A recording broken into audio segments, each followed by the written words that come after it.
Good morning. I'm Dr. Scott Stuckey with Fairchance Works PBC, and primarily a little bit about our background. We work with folks either in long-term recovery care or in prisons, help them with job skills, a little bit in terms of soft skills development, life skills in general. And we have a fairly unique process where we use a lot of video techniques to help these folks kind of build their self-esteem. And sorry, I've got to get my little flicker.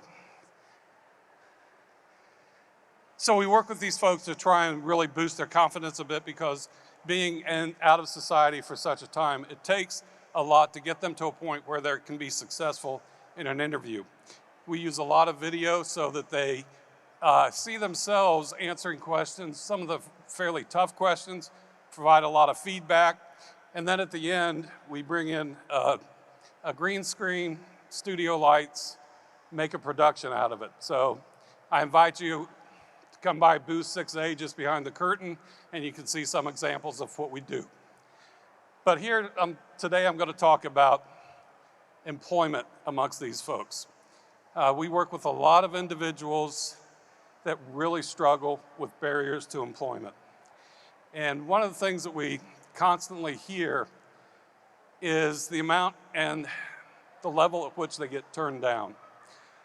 Everybody, I'm just going to do a poll. This is something that we've used previously when we've done some I-Corps studies with folks from NSF and Launch Blue, and ask just a series of questions.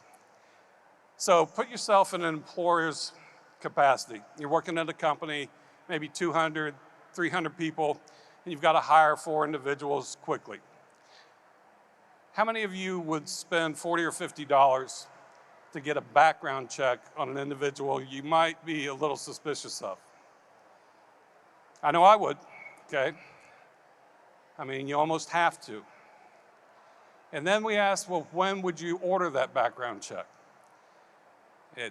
Before looking at their interviews, or when you look at their job descriptions, before checking their resumes, or before actually making the job offer? Typically, it's before making the job offer. But when you do that with a person that has a background, they go through an interview, they may do very well, but they get turned down because of something that shows up in their criminal past. And if you think about it, it not only wastes time for the employer because they have to go back, re-interview, but think of what that does to a person that's been clean, paid their debt to society, qualify for the job, but it's something in their past that turns them down. So we work with these folks on a continual basis, and the level of despair that they have about the whole process is very disheartening.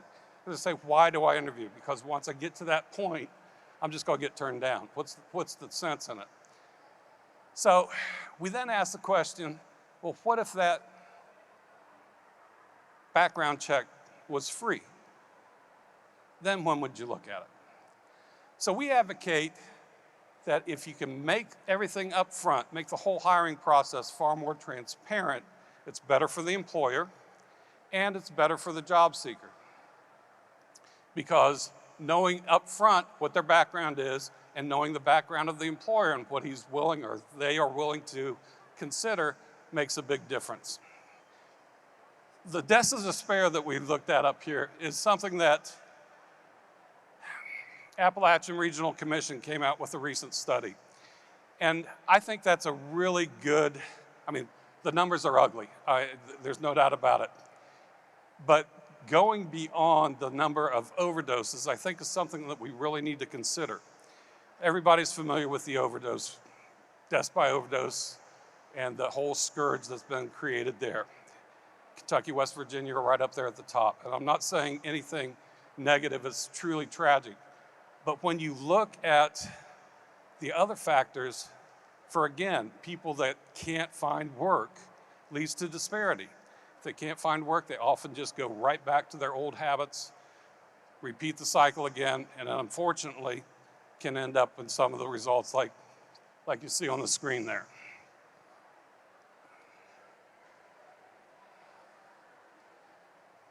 So at Fair Chance Works, one of the things that we're hoping to do is develop an employment platform.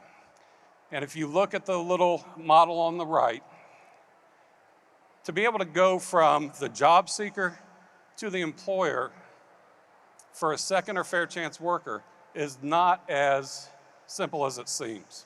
It takes a village, okay? So in terms of the employer themselves, a lot of folks don't realize that if you hire on a fair second chance employee, they often come with wage compensations that can be up to 50%. And if you include that with a registered apprenticeship program, that can actually stay with them for the entire length of the apprenticeship. So if you're hiring somebody on as an HVAC technician or a plumber, an electrician, and they qualify, you can have 50% of their wages covered throughout that entire 4-year apprenticeship. They also come with fidelity bonds.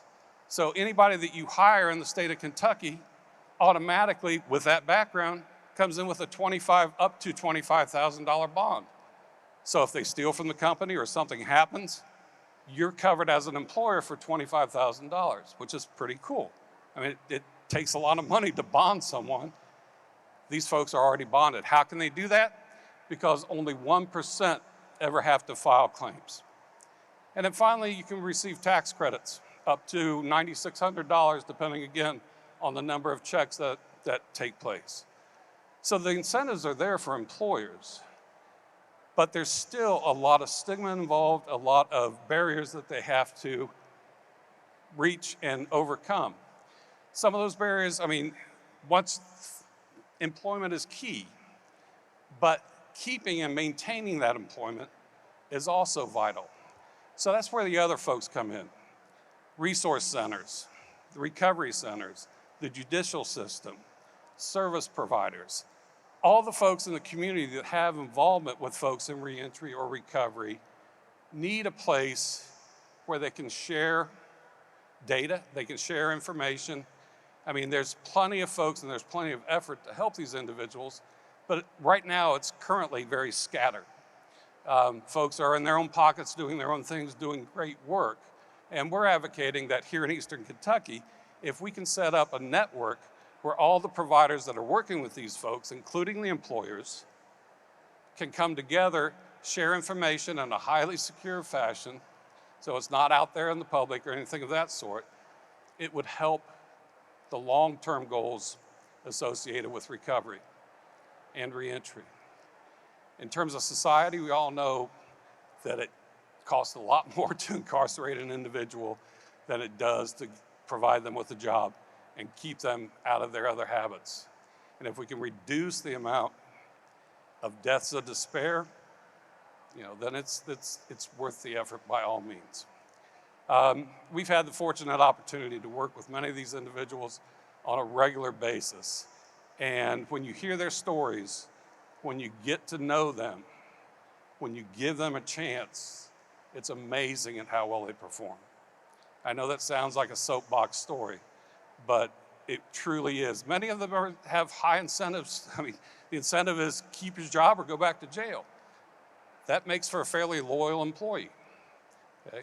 So at Fair Chance Works, what we're hoping is folks will open up their eyes a little bit.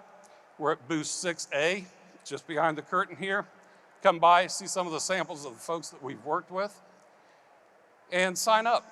If you want to be part of this, just we'll take some contact information, make you part of the founding members for the network, and we'll be in touch and keep you informed that way. So thank you all very much for your time and attention. I appreciate you all being here. Thank you.